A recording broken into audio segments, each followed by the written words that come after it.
Hello दोस्तों, स्वागत है आपका वाईटी कंप्यूटर पर। यूपी ट्रिपल एस सी लेखपाल या लोअर पीसीएस जूनियर असिस्टेंट या किसी भी यूपी ट्रिपल एस सी की एग्जाम की तैयारी कर रहे हो आप, तो कंप्यूटर की जिम्मेदारी आप वाईटी कंप्यूटर पर छोड़ दीजिए। हम आज सिलेबस डिस्कस करते हैं जो UP triple S C computer में पूछा जाता है। मैंने पूरे सिलेबस को 5 पार्ट में बांट दिया है। आपका पहला पार्ट है history, introduction and application of computer, information technology, internet and world wide web. फिर दूसरा पार्ट है general knowledge related to hardware and software, input and output, internet protocol and IP addresses, IT gadgets and their applications, creation of email ID and use/operation of email ID, operation of printer, tablet and mobile, important element of the word processing, MS Word and MS Excel। यहाँ पे आपको MS PowerPoint नहीं पूछ रहे। Operating system, social network, e governance, ये हो गए आपके जनरल नॉलेज के पार्ट। उसके बाद थर्ड पॉइंट आता है digital financial tool and application, future skills and cyber security, technological development and innovation in the field of computer and information technology, artificial intelligence, big data processing, deep learning, machine learning, internet of things, India's achievement in the field of etc। तो आज हम पढ़ने वाले हैं general knowledge related to hardware and software. ये हमारे first video रहेंगे। हम हिस्ट्री से क्यों नहीं स्टार्ट कर रहे हैं, क्योंकि आप बिना हिस्ट्री पढ़े ये पार्ट्स पढ़ सकते हैं। हिस्ट्री पढ़ने जाएंगे तो आपको वहां पे बहुत सारी चीजें याद रखनी पड़ेंगी, वो थोड़ा रटने वाला काम हो जाता है। जनरल नॉलेज रिलेटेड ये आप डेली टू डेली यूज करते हो, वो सारी चीजें हैं, तो इसे हम अच्छे से समझ लेंगे और यहाँ स्कोर भी कर सकते हैं। हमारा मेन एम है 10+ मार्क्स स्कोर करना, और वो गारंटीड है कि अगर आप पूरे लेक्चर्स देखते हैं तो आप स्कोर कर जाएंगे। तो जैसा कि मैंने पॉइंट आउट किया, हार्डवेयर एंड सॉफ्टवेयर आज हम पढ़ेंगे, तो चलिए स्टार्ट करते हैं। अब मैं आपसे पूछना चाहूंगा कि हार्डवेयर क्या होता है। अगर आपको पता है तो कमेंट में लिख दीजिए वीडियो पॉज करके। अगर नहीं पता है तो हम बात करते हैं कि हार्डवेयर वो चीज, वो पार्ट होता है कंप्यूटर का जिसे हम छू सकते हैं या एक जगह से उठा के दूसरी जगह रख सकते हैं। उसके एग्जाम्पल्स हैं keyboard, mouse, CPU, monitor and printer and more. आप इमेज में देख सकते हैं, यहाँ पे कीबोर्ड है, माउस है, मॉनिटर है, लैपटॉप है, प्रिंटर है, मदरबोर्ड है, हार्ड ड्राइव है। ये सब आपके हार्डवेयर होते हैं। ये हमने हार्डवेयर देख लिया, डिफरेंट डिफरेंट हार्डवेयर देख लिया। अभी आगे चल के देखते हैं हम बेसिक इन अंडरस्टैंडिंग कि कंप्यूटर काम कैसे करता है, कि उसका इनपुट डिवाइस क्या काम करता है, सिस्टम यूनिट क्या काम करता है, आउटपुट यूनिट क्या काम करता है। तो अब हम देखेंगे कि इनपुट यूनिट, अगर हमने कोई डेटा या कमांड इनपुट यूनिट से लिया, वो डेटा फ्लो होके सिस्टम यूनिट में आता है। सिस्टम यूनिट के अंदर बहुत सारी चीजें होती हैं, जैसे मदरबोर्ड, सीपीयू, प्राइमरी मेमोरी होता है। अगर डेटा का पूरा काम प्रोसेसिंग कंप्लीट हो गया तो वो स्टोरेज यूनिट में सेव हो जाता है। फिर पूरा हमारा प्रोसेसिंग होने के बाद हमारा आउटपुट आता है। आउटपुट हम मॉनिटर पे देख सकते हैं, प्रिंटर से प्रिंट कर सकते हैं, या अगर और भी कुछ चीजें हमारे पास है, डिस्प्ले वगैरह हैं, तो वो वहाँ पे हमारा आउटपुट आ जाता है। ये बेसिक वर्किंग है कंप्यूटर का, कि 3 पार्ट्स कैसे मिलके काम करते हैं। अब आगे पढ़ते हैं। अब हम बात करते हैं कि इनपुट यूनिट होता क्या है, एक्चुअल में इनपुट में हम लेते क्या हैं। These devices are used to send data and instruction to computer। इन उपकरणों का उपयोग कंप्यूटर को डेटा और निर्देश भेजने के लिए किया जाता है। एग्जाम्पल्स है कीबोर्ड, माउस, स्कैनर। कीबोर्ड से आप भी कोई भी इनपुट देते हैं, वो आपको पता अगर आपने यूज किया होगा। अगर आपको नहीं पता है तो अगर हम अपने पीसी पे कैलकुलेटर खोलते हैं, वहां पे 2+4 लिखते हैं, तो हमने इनपुट दिया, डेटा आपका 2+2 और 4 हो गया, और इंस्ट्रक्शन क्या हो गया कि उसे प्लस करना है। तो ये आपका डेटा और इंस्ट्रक्शन हो गया कीबोर्ड के द्वारा जो हमने इनपुट दिया। अब अब हम पढ़ते हैं सिस्टम यूनिट क्या होता है। जैसा कि हमने जो जब पर भी कोई कंप्यूटर या पर्सनल कंप्यूटर यूज किया होगा किसी लाइब्रेरी या साइबर कैफे में या खुद का कंप्यूटर, तो हम एक बॉक्स जैसा स्ट्रक्चर रहता है, उसे जनरली सीपीयू कहते हैं। बट वो सीपीयू नहीं कहा जाता, वो सिस्टम यूनिट होता है। सीपीयू उसके अंदर होता है। तो अगर हम इसको एक बार पढ़ के देखते हैं कि सिस्टम यूनिट, जिसे कंप्यूटर केस या टावर भी कहा जाता है, वो मुख्य भाग, बाहरी ढांचा या बक्सा है जो कंप्यूटर के सभी महत्वपूर्ण आंतरिक घटकों को अपने अंदर रखता है और सुरक्षित करता है। जो महत्वपूर्ण घटक हैं वो यहाँ पे है सीपीयू, मदरबोर्ड और सारी चीजें। ये कंप्यूटर सिस्टम का मुख्य भाग है जहाँ डेटा का असली काम प्रोसेसिंग होता है। सिस्टम यूनिट में ही पूरा प्रोसेसिंग होता है, चाहे आपका लॉजिकल पार्ट हो, चाहे आपका और सारे पार्ट्स हो, सारे पार्ट्स, सारे वर्क यहीं प्रोसेस किए जाते हैं। ये सिस्टम यूनिट का काम है। और सारे पार्ट्स सिस्टम यूनिट से ही जुड़े होते हैं, चाहे कीबोर्ड हो, माउस हो या मॉनिटर हो। अब हम बात करते हैं मदरबोर्ड का। ये सिस्टम यूनिट के अंदर के पार्ट्स हैं, उनको हम यहाँ पे देख रहे हैं। जैसे कि motherboard is a main printed circuit board of computer. It acts as a central backbone that connects all the other hardware components like CPU, RAM, storage, and graphic card together, provide the pathway for them to communicate with each other. Motherboard को आप एक एक पूरे nervous system की तरह देख सकते हैं कि जैसे हम सिग्नल देते हैं अपने ब्रेन को कि हाथ को उठाना है, तो वहां पे अगर सीपीयू कोई कमांड भेज रहा है किसी आउटपुट डिवाइस को कि ये डिस्प्ले करना है, तो वो डिस्प्ले करता है। तो एज अ नर्वस सिस्टम ही ये काम करता है।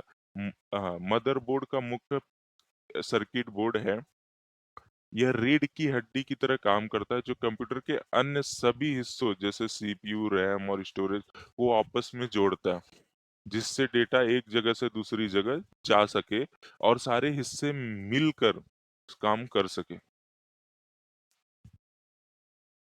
अब आता है CPU, central processing unit.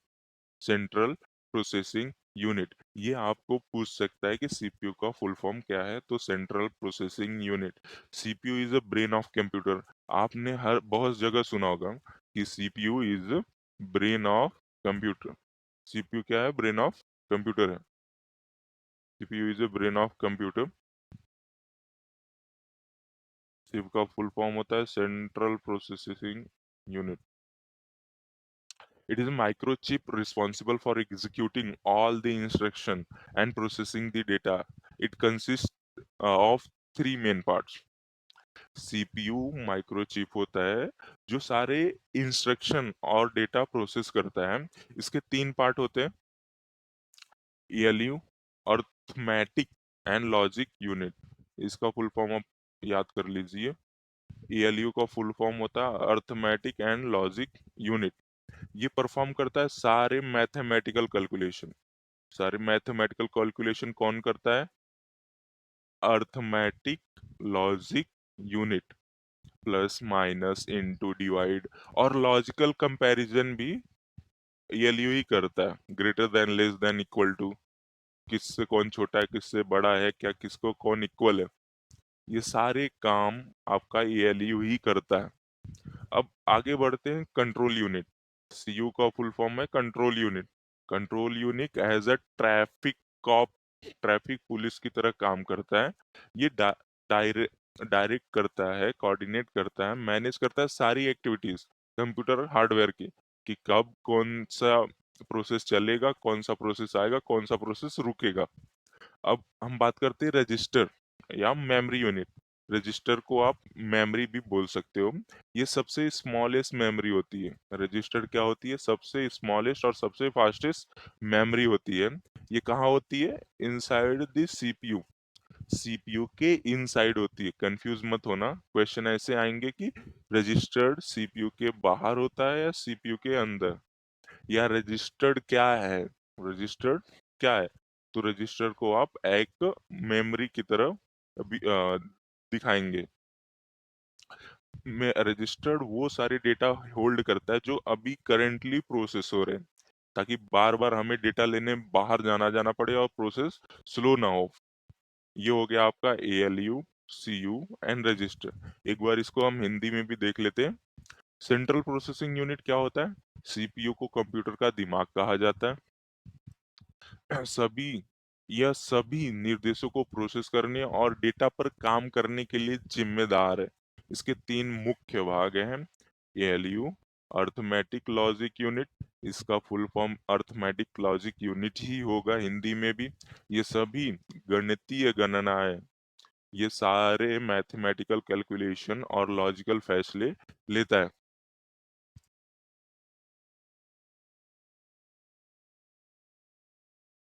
Control unit, ये ट्रैफिक पुलिस की तरह पूरे कंप्यूटर सिस्टम और हार्डवेयर की गतिविधियों को नियंत्रित और निर्देशित करता है।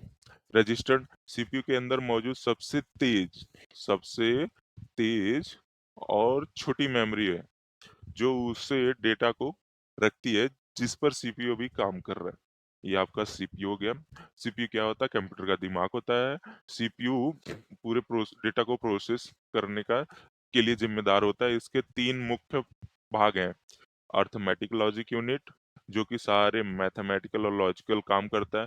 कंट्रोल यूनिट, ये एज अ ट्रैफिक पुलिस काम करता है, सारे सिस्टम हार्डवेयर की गतिविधियों को कंट्रोल करता है। और रजिस्टर यूनिट, ये सबसे छोटी मेमोरी है और सबसे तेज मेमोरी है। ये CPU के अंदर होती है। ये समझ गया आपको? अब अब आपसे मैं एक क्वेश्चन पूछूंगा, जो कि यूपी ट्रिपल एससी के सिलेबस में आया हुआ क्वेश्चन है। जस्ट लास्ट ईयर आया था। अ, अब आपके पास 30 सेकेंड है। ये क्वेश्चन पढ़िए और आंसर कीजिए। अर्थमेटिक लॉजिक यूनिट का प्राथमिक कार्य क्या है? अभी हमने पढ़ा है।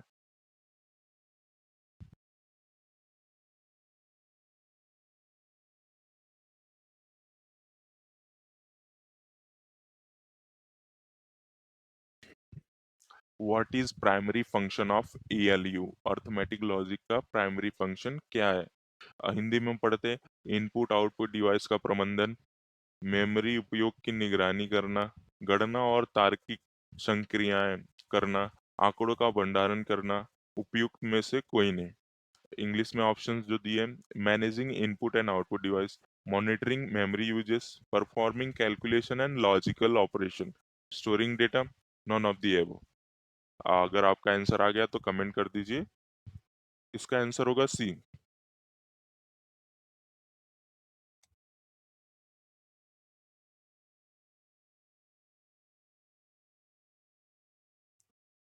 इसका ऑप्शन है, आंसर है सी।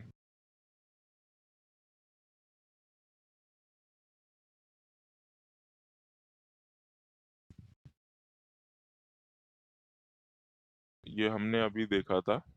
ALU सभी गणितीय गणनाएं और तार्किक फैसले करता है। वही सेम ऑप्शन यहाँ पे क्वेश्चन हो गया था। तो ऐसे ही क्वेश्चन बनते हैं। अब नेक्स्ट क्वेश्चन हम देखेंगे।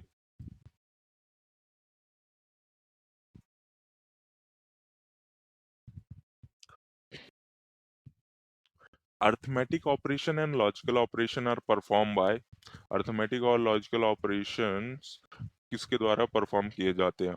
Output input output unit, input unit, arithmetic and logical unit, control unit.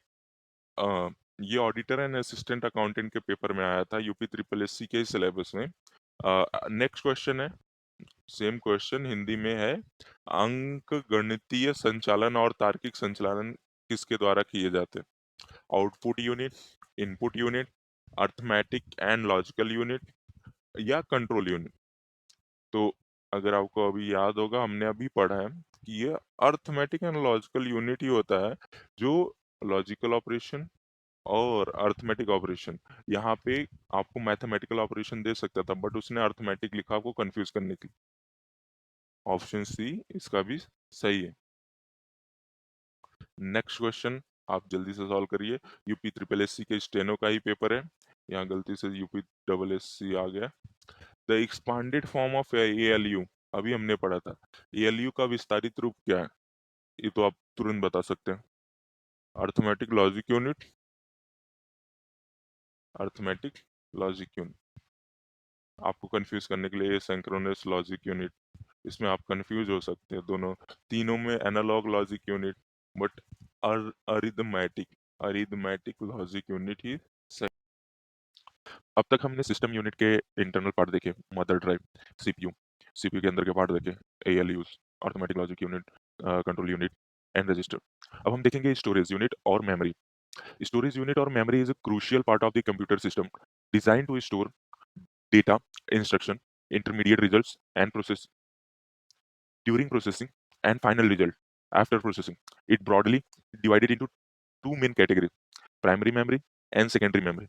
Primary memory is a direct access memory used for active tasks like RAM and ROM. Secondary memory, long-term permanent storage like hard drive and SSD. SSD का full form होता है solid state drive. Solid state drive.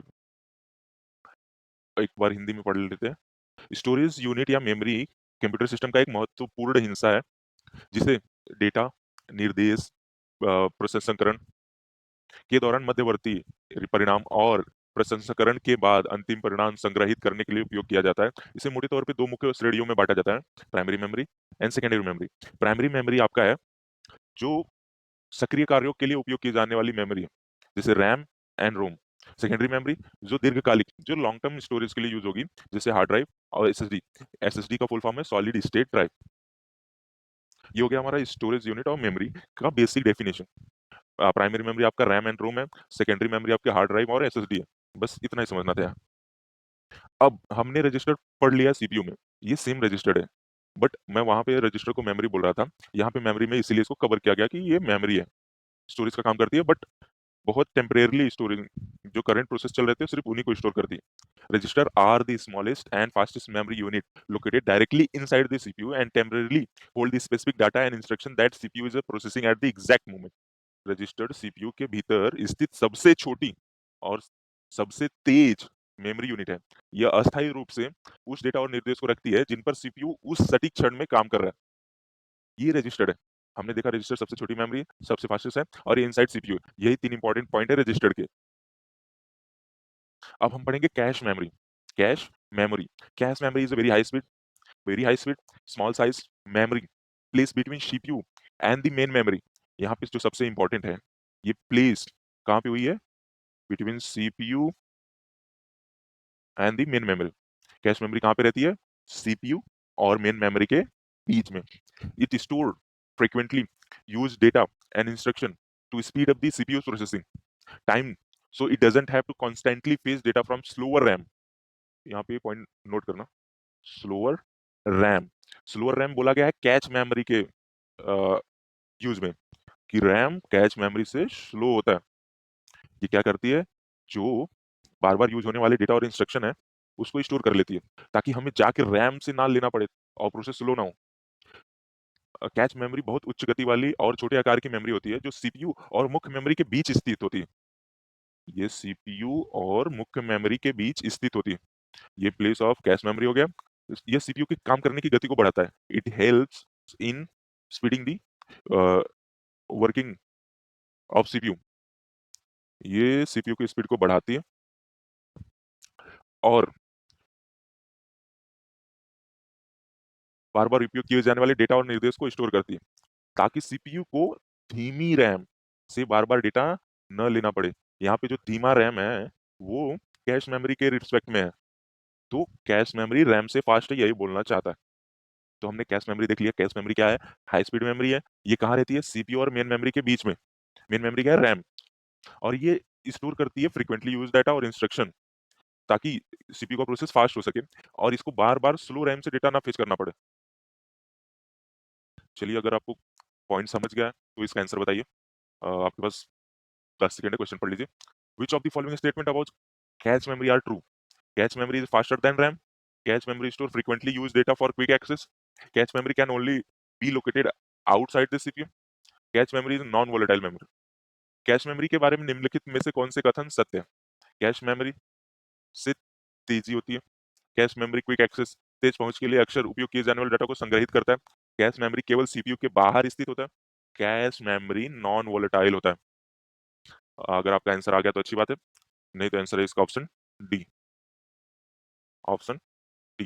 पहला option क्या बोल रहा है, cache memory is faster than RAM.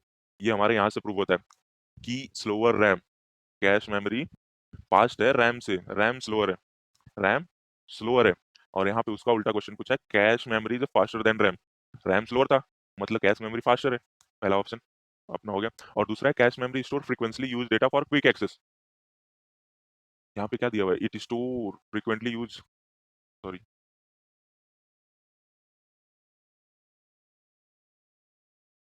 it stores frequently used data and instruction to speed up the CPU।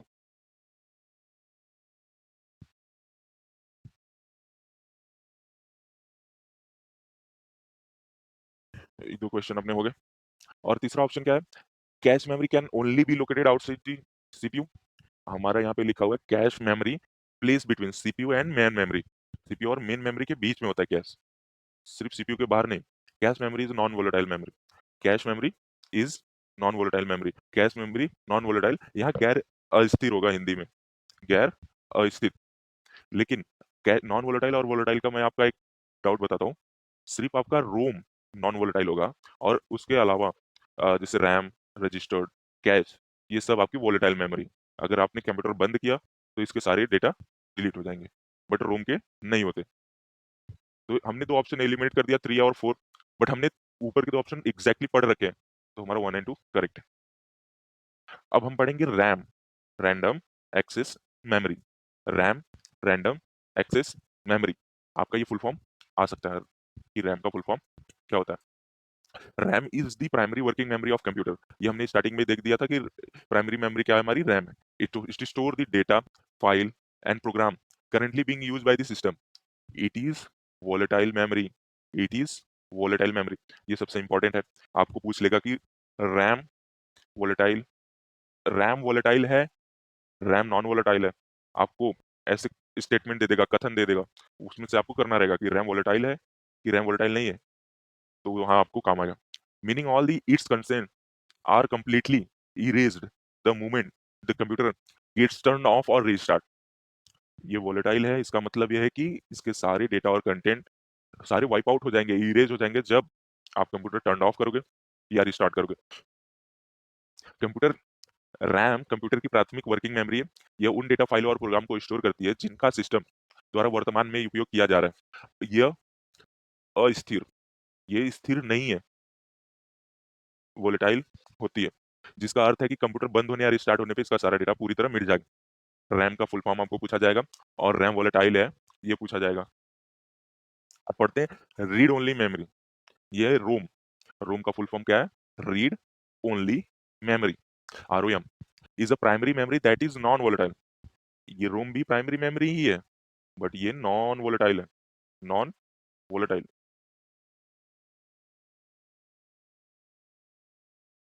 ये non volatile है। ये डेटा भले से आप रिस्टार्ट कर दो कंप्यूटर या पावर ऑफ कर दो, तब पर भी डेटा को रखता है, जैसा सेव था वैसा रखता है। It permanently store crucial instruction required to boot up start the computer. ROM ही ऐसा मेमोरी है जो आपको कंप्यूटर के स्टार्ट करने के लिए जो सॉफ्टवेयर इंस्ट्रक्शन चाहिए होते हैं उससे प्रॉपरली स्टोर करके रखता है, ताकि आपका कंप्यूटर वापस स्टार्ट हो जाए।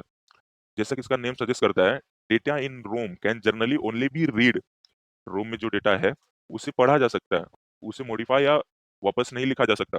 It stored essential instruction required to start the computer known as bootstrap programme.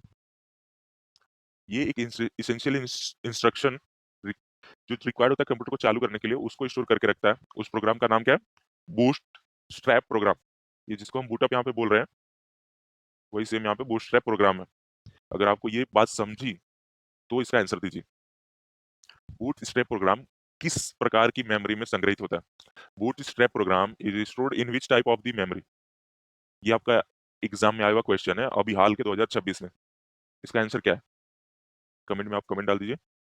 देखिए, अगर आप एक्टिवली पार्टिसिपेट करेंगे, क्विजेस के आंसर देंगे, तो आप बाद में सिर्फ एक दो बार दोहराएंगे तो आपको पूरा कंटेंट तैयार हो जाए।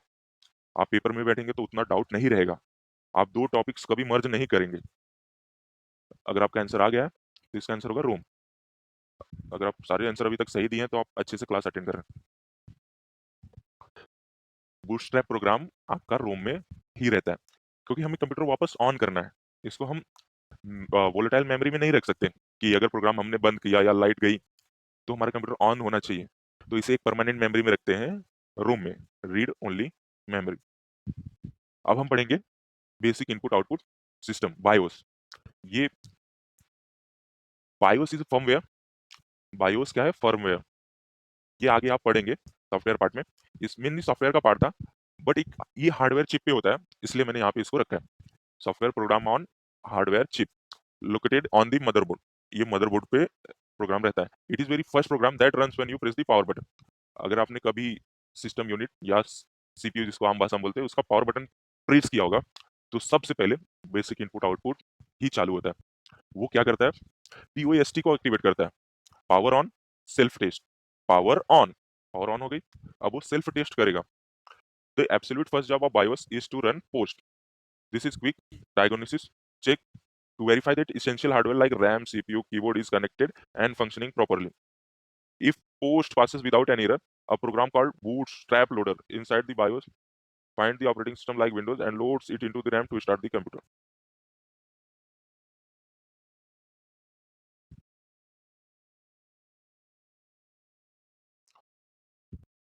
अगर पोस्ट आपका बिना किसी एरर के चल गया तो वो प्रोग्राम को कॉल करता है बूटस्ट्रैप लोडर को, जो बायोस के अंदर रहता है, बायोस रोम के अंदर रहता है। बूटस्ट्रैप लोडर रोम के अंदर रहता है और ये ढूंढता है ऑपरेटिंग सिस्टम को। अगर विंडोज है तो विंडोज, मैक ओएस हो मैक ओएस, या लिनक्स है या उबंटू है, कोई भी ऑपरेटिंग सिस्टम हो, उनको ढूंढता है, उनको रैम में लोड के करता है, रैम में लोड करता है ताकि कंप्यूटर स्टार्ट हो जाए। अब बायोस मदरबोर्ड पे लगी एक चिप है, मौजूद फर्मवेयर सॉफ्टवेयर है, जो कंप्यूटर का पावर ऑन दबाते ही सबसे पहले यही प्रोग्राम चालू होता है। Power on self test. BIOS का सबसे पहला काम पोस्ट चलाना होता है। यह एक शुरुआती जांच टेस्ट है जो यह देखती है कि सिस्टम में सभी जरूरी हार्डवेयर, रैम, सीपीयू, कीबोर्ड यदि सही से जुड़े हैं और काम कर रहे हैं या नहीं। अगर पोस्ट बिना एरर के पास होता है तो बायोस में मौजूद bootstrap loader inside the BIOS operating system जैसे विंडोज को ढूंढकर उसे रैम में लोड करना है ताकि कंप्यूटर पूरी तरह से चालू हो सके।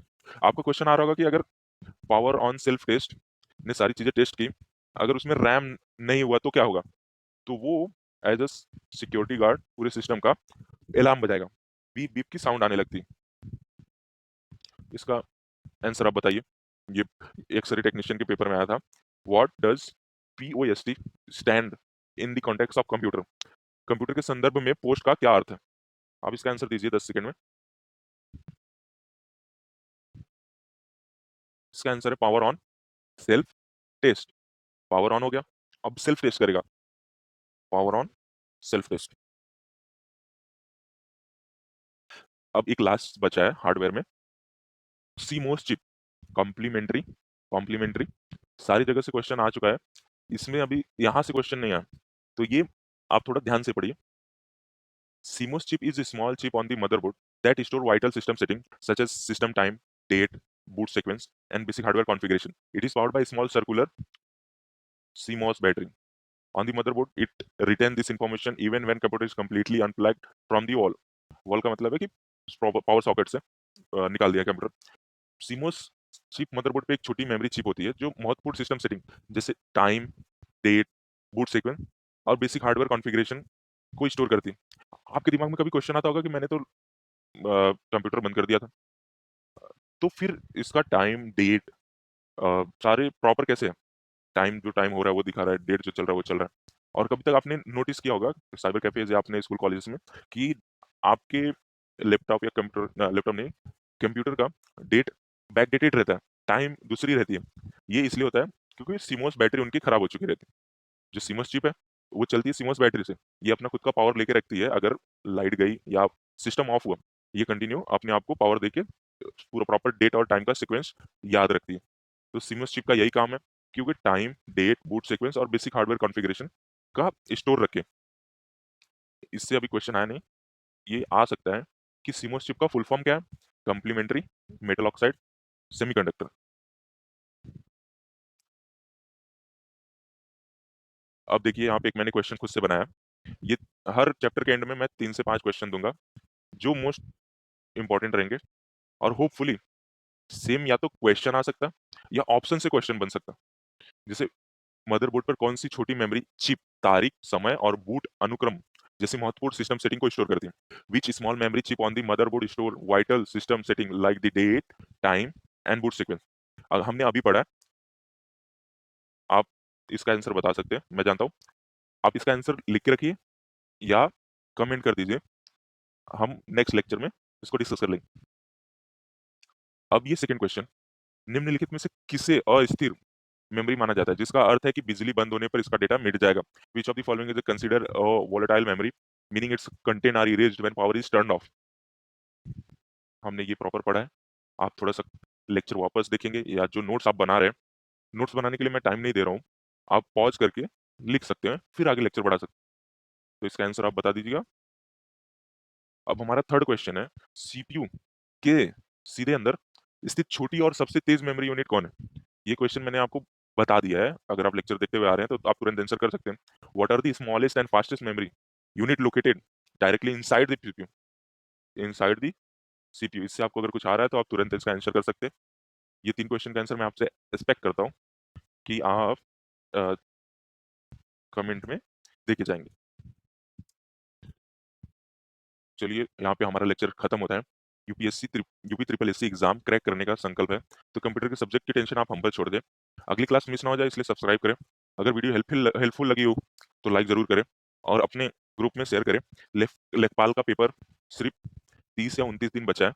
जिनको भी पूरा सिलेबस कंप्लीट करना है, 10+ मार्क्स से ज़्यादा लाना है, चैनल सब्सक्राइब कर लीजिए, बेल आइकन प्रेस कर दीजिए ताकि आपको जब वीडियो आए तो आप देख सकें।